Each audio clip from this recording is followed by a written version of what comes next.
He served as a Member of Parliament for Glasgow Central and during his time in the House of Commons served as Deputy Leader of the Scottish Labour Party. Please welcome Anas Sarwar.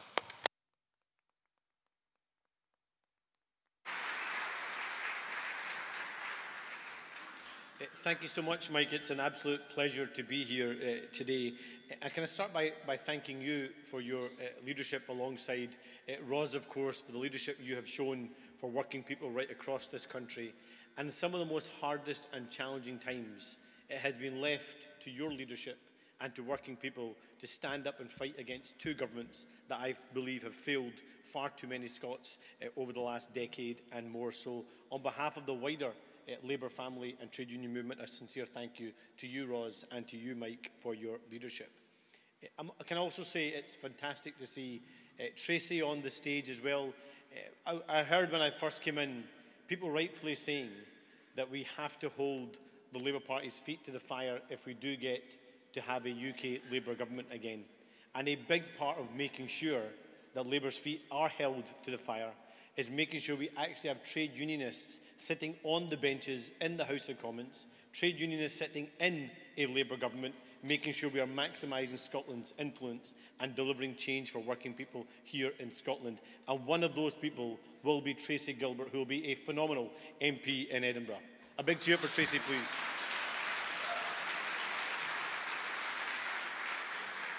And as we meet in a proud city of Dundee, a history of industry, from the jute, jam and journalism of the 19th century to the new thriving video game sector here today, it's a city with a long history of workers fighting for a better future. From the radical agitation of the textile workers in the 1790s to the long fight to save Timex in the 1990s. This is a city born of the workers' movement and one with deep links to my party and to this great movement. And it's a city that Scottish Labour candidates will do all they can to put the heart of the next UK Labour government. And friends, throughout the last year, Scottish Labour has stood shoulder to shoulder with our allies in the trade union movement in their struggles, because I have always been clear that the Labour Party's job is to be the political wing of the Labour movement, to work hand in glove with the Labour movement to deliver change for working people. And that's why I've also been clear over the last 3 years that I believe it's the job, actually. I expect my elected members, I expect my shadow cabinet, I expect our MPs, our MSPs and our councillors to be on the side of working people, joining picket lines, hearing the concerns of working people and taking those concerns to the parliaments and to the council chambers across our country.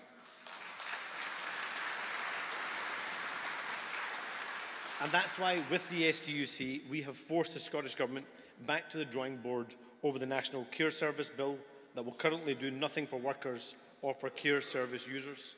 We've stood with the STUC when we've kept continually pressure on the Scottish Government to deliver the long-delayed and much-needed offshore training and skills passport scheme that our energy workers so desperately need. With the STUC, we have fought for a devolved employment injury benefit system that is truly fit for purpose, and I'll say a bit more about that in a moment. With Scotland's care unions, we have continued to fight for better pay and conditions for care workers with an aim to deliver £15 an hour for our care workers. With Scotland's rail unions, we have supported calls for continued caps on fares to keep people on the trains. And with our trade union movement, we have demanded action to save jobs and vital infrastructure at Grangemouth refinery in the face of government apathy. And with our education unions, we have continued to demand a zero-tolerance approach to the scourge of classroom violence that has swept the country and affected teachers, assistants and pupils alike.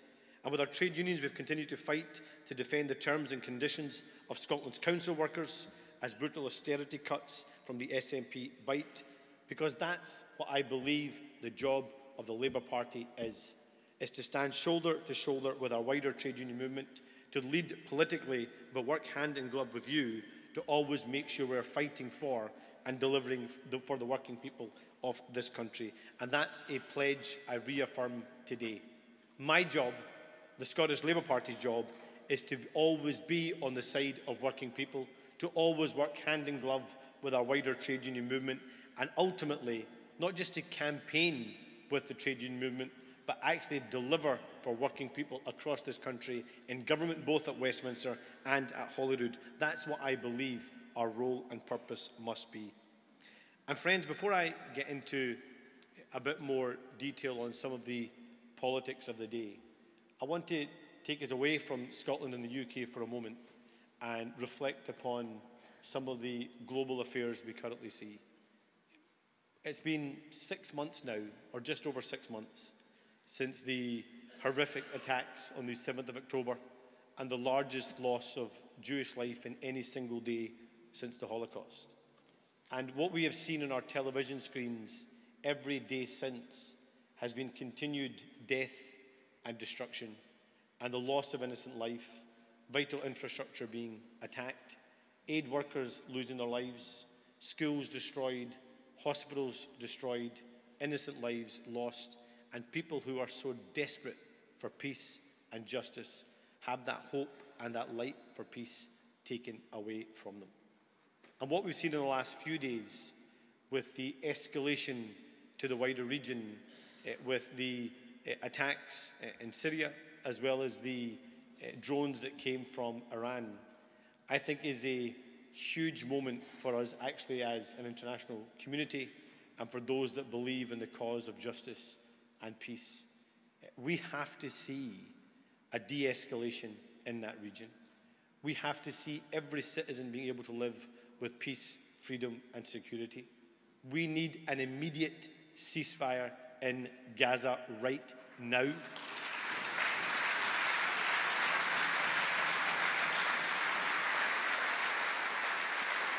We need to see the immediate release of hostages.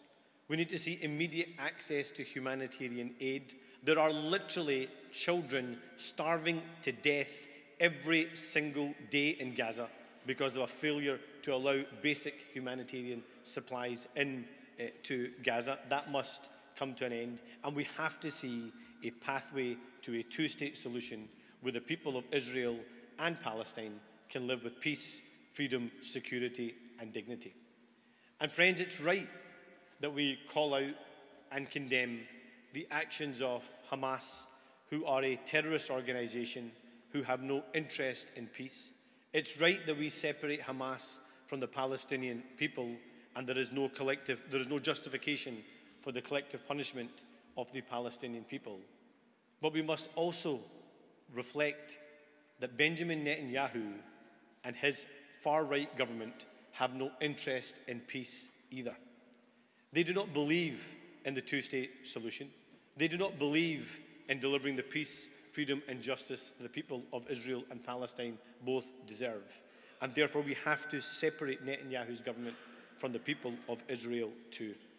And as part of that, we also have to accept that that requires, yes, the political situation to change on the ground. That means, of course, leadership in Palestine and leadership in Israel for those that want to see peace. But it also means that we as an international community have to resolve to provide global leadership too. And if that global leadership fails, whether that be from the United Nations, whether that be from the US, then we should not fail in our own obligations in providing that global leadership from the United Kingdom as well. I believe there are clear breaches of international humanitarian law. Attacking aid workers is a breach of international humanitarian law. Targeting innocent civilians is a breach of international humanitarian law. Attacking basic infrastructure like schools and hospitals is a breach of international humanitarian law. And it is very clear that if there is a legal question on arms from the UK going to Israel being involved in breaches of international humanitarian law, then there should not be the sales of those arms to Israel. And that's why I believe we must look at that.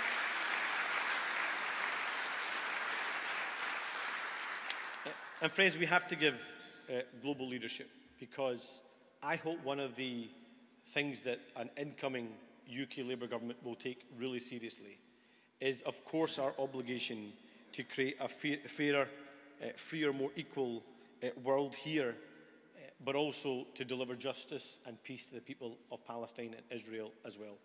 And I hope that we can play our full part in leveraging and all the support we can from the wider international community to make sure we are finally delivering peace and justice for the people of Israel and Palestine. And I'll close on this point. It comes back down to, for me, a fundamental principle. Every life is equal. Every Israeli life has to be equal to every Palestinian life. Every Jewish, Muslim, and Christian life must be seen as equal, because ultimately, only when every life is seen as equal will we see the peace, freedom, and justice that the people, yes, of Israel and Palestine, but also the people of Ukraine, the people of so many parts of the world where there is conflict. Only when we treat every life as equal will we see peace and justice around the world. And that, for me, is part of our internationalist principle. And that's actually what the trade union movement has always fought for. You all know this from your own individual trade union movements. You've never just thought about the cause of working people here in Scotland or the cause of working people across the UK. You have always campaigned for, fought for, and tried to deliver peace, justice, and fairness for working people the world over. And we must resolve from this Congress today that yes, we want to change Scotland, yes, we want to change the UK, but my God, have we got to change this unfair, unjust, and cruel world too. And that's the job of the Labour movement once again.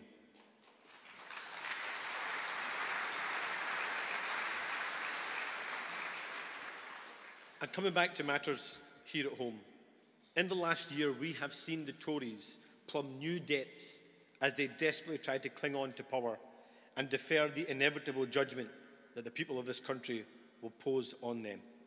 After 14 years of cruelty and chaos, that is why they are running from the verdict of the people. And as Rishi Sunak and his dwindling crew of Tory ministers have watched on as the polls widen and widen, they have resorted to stoking the politics of division in a desperate attempt to prevent electoral wipeout. A party looking after their own skin rather than focusing on the huge challenges facing our country. And while they seek to divide communities from each other, they also seek to divide us between the haves and the have-nots. And now the SNP want to pretend that Scotland's voice at this election doesn't matter. But Congress, after 14 years, you know the price your members have had to pay. Families going without heating for days on end, and some not able to feed their kids. Families who are in work, and despite working all the hours God sends, they are still struggling to make ends meet, struggling to pay the mortgage, to pay the energy bills, or to afford the food prices. Meanwhile, what do the Tories spend the last 14 years doing? Trying to send refugees to Rwanda, encouraging fascist thugs onto the streets, legitimising hatred towards LGBT communities, trying to ban tents for the homeless, attacking workers who stand up to protect their own rights, sending billions of taxpayers' cash to their cronies in the dodgy PPE contracts, crashing the economy, raising bills for millions while they try to ram through a tax cut for billionaires and slashing funding for frontline services. So whilst the SNP will try and pretend that Scotland's voice doesn't matter, we know the most important thing we can do at the next general election is to boot these rotten Tories out of office once and for all.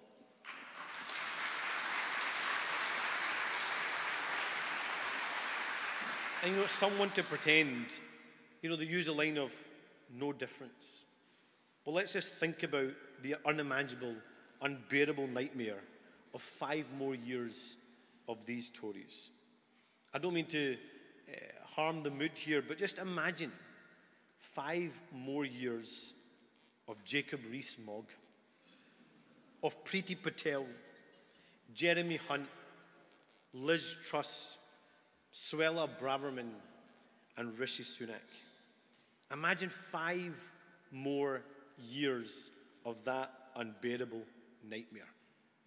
Well, I hope, come the next general election, we will not need to imagine those next 5 years, because this Labour movement in Scotland and across the UK will unite to get rid of this entire shower of Tories, boot them out of Downing Street and boot them out of government.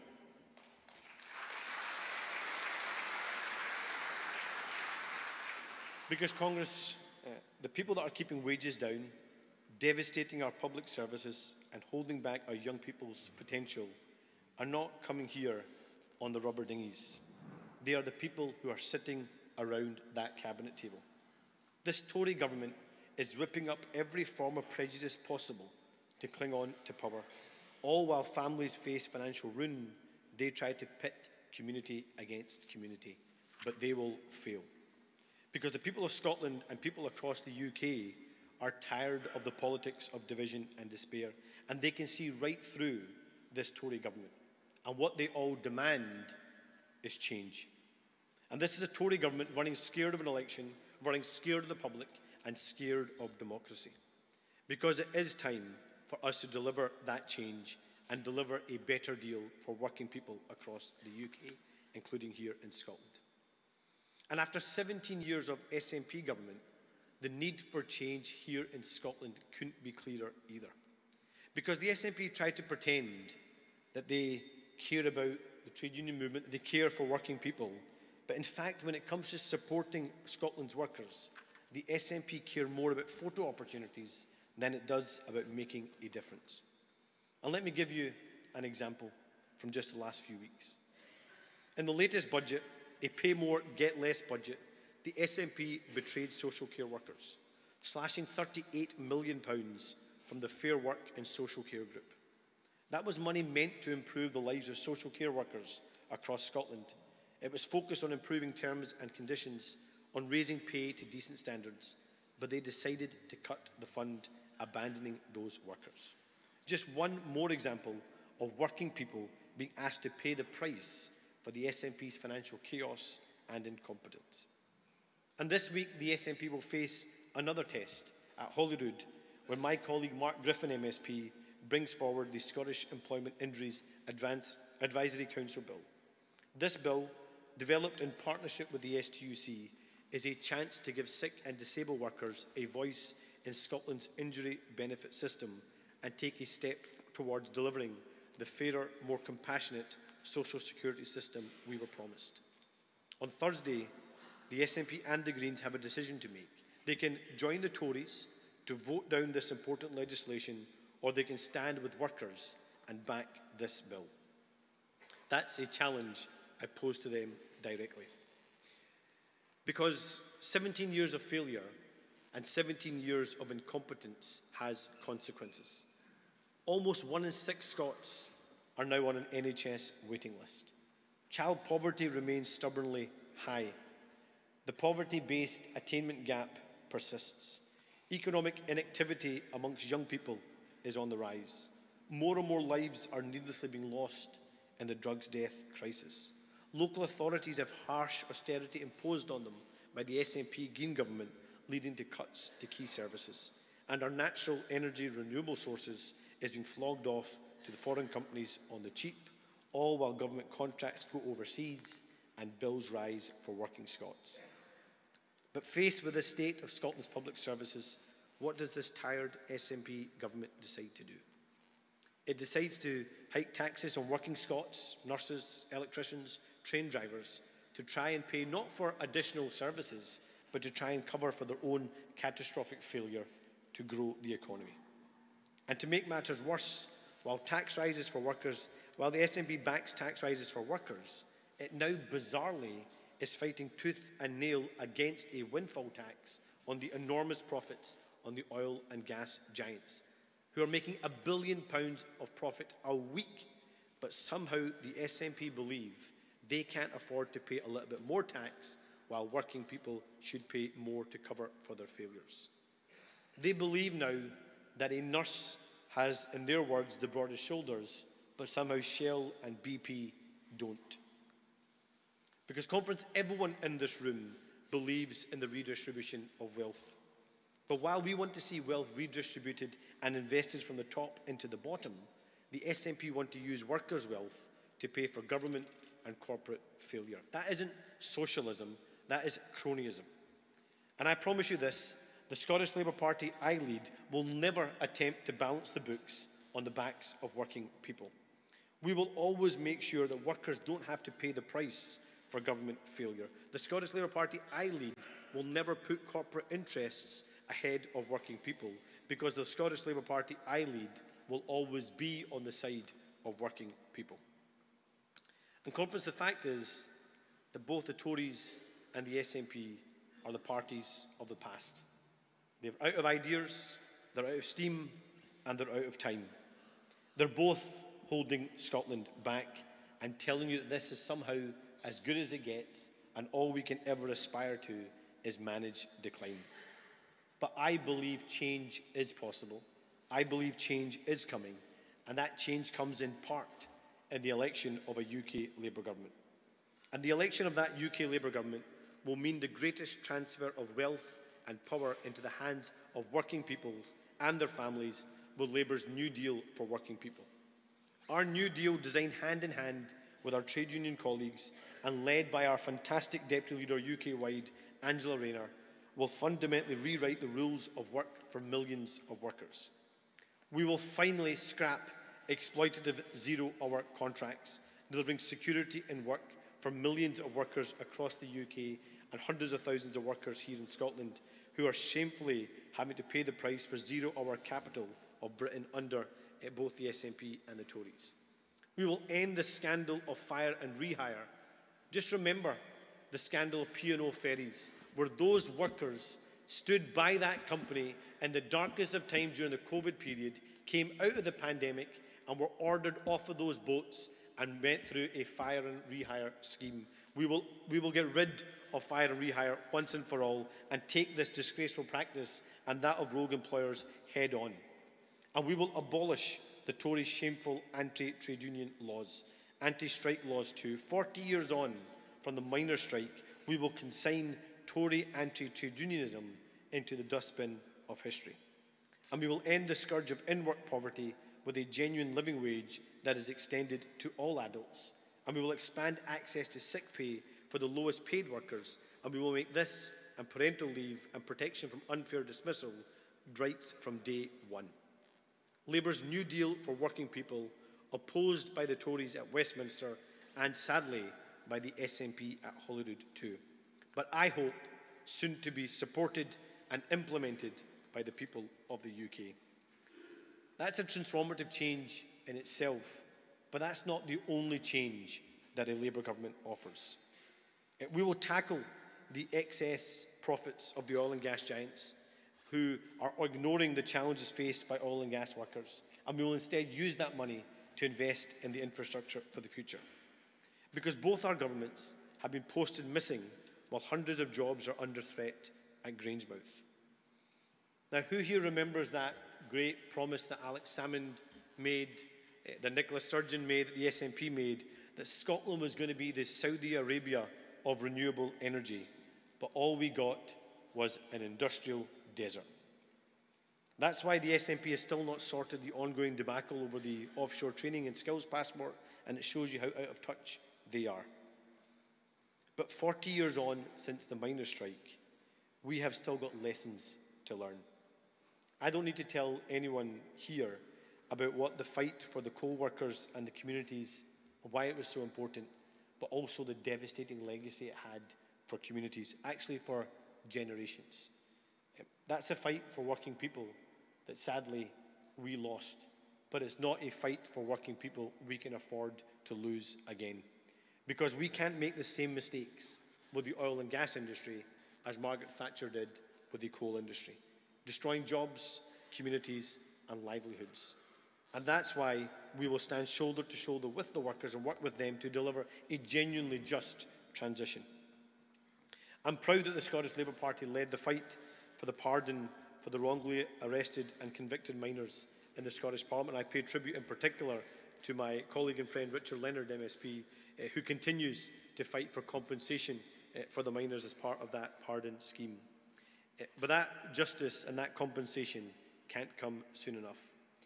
But going back to the lessons from the coal industry for the oil and gas industry, let me be really clear and unequivocal.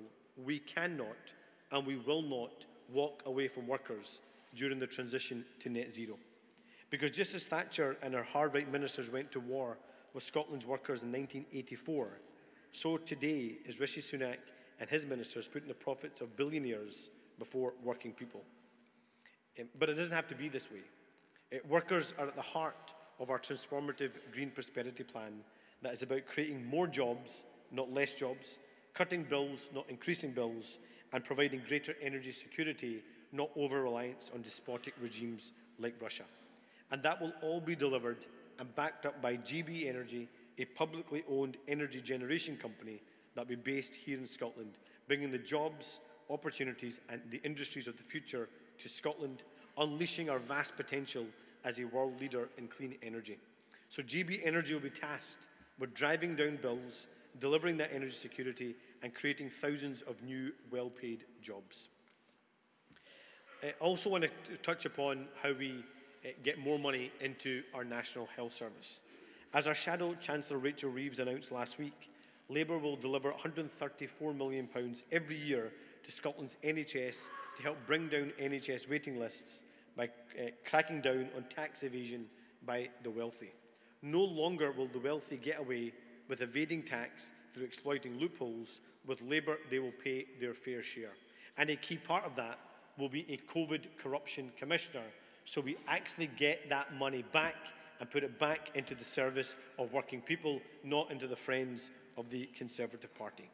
So a new deal for working people, GB Energy, economic growth, an end to tax evasion, a COVID corruption commissioner, money for public services, and competence and compassion back at the heart of government. That is the change we are fighting for, and that change cannot come soon enough. Conference, just in closing, I had the honour of being asked by Davy Hamilton in particular, who's a very close and dear friend of mine, to be at the commemoration service and event in Midlothian a few weeks back to mark the 40th anniversary of the miners' strike. And seeing the courage and the resolve and hearing those stories of those people on that day, it has stayed with me. But it also, I think, emphasised why the cause of working people, why the need for a strong, thriving trade union movement, and why the need for a strong Labour Party working in partnership with that trade union movement to deliver change across the country is now even more important than ever. We can see it all around us in almost everything that we see. We have the twin crises of a cost of living crisis where families are struggling to put food on the table. We see it with an NHS crisis where people are struggling to access life-saving NHS treatment. A situation where almost half of the hip and knee replacements that now happen in our country have to take place privately because of the long waits in our NHS. We see it in terms of the insecurity that people feel at their work. We see it where for far too many people work doesn't pay and work still poses huge challenges to them. And we see it with the inability to grow Scotland's economy and to invest in the jobs of the future. All we have felt over the last decade and more is managed decline, being told that somehow this is as good as it gets, that somehow change isn't possible, and that the only future is to try and pit community against community, to pit Scot against Scot, or somehow the politics of division is the answer. Well, we have an opportunity this year to turn the page on the politics of chaos and division. We have an opportunity this year to get rid of an immoral, untrustworthy, far-right, crankfest-ridden Tory government. And we have the opportunity to deliver a government across the UK that's working in the interests of working people. And then we have an opportunity to use that as a launch pad to try and have a government here in Scotland that is also focused on the people's priority, delivering change, rather than trying to play on people's fears in order to meet their own political ends. That is a huge, huge opportunity for us. And we cannot afford to let that opportunity slip through our fingers. The consequences are unimaginable and unthinkable. And that's why I genuinely look forward to standing shoulder to shoulder with you in every single one of your campaigns, in every single cause that our wider trade union movement is fighting for. But I also look forward to standing shoulder to shoulder with you as we work day and night to get rid of this rotten Tory government, to deliver a UK Labour government that's not just in office for the sake of saying we beat the Tories, is not just in office for the sake of saying that the Labour Party is back in government again, but is actually in office, delivering change, delivering opportunities, and making sure that those fundamental values that brought us into the Labour Party are actually those fundamental values that governments are delivering change on. Let's go win that future together and seize that moment. Thank you.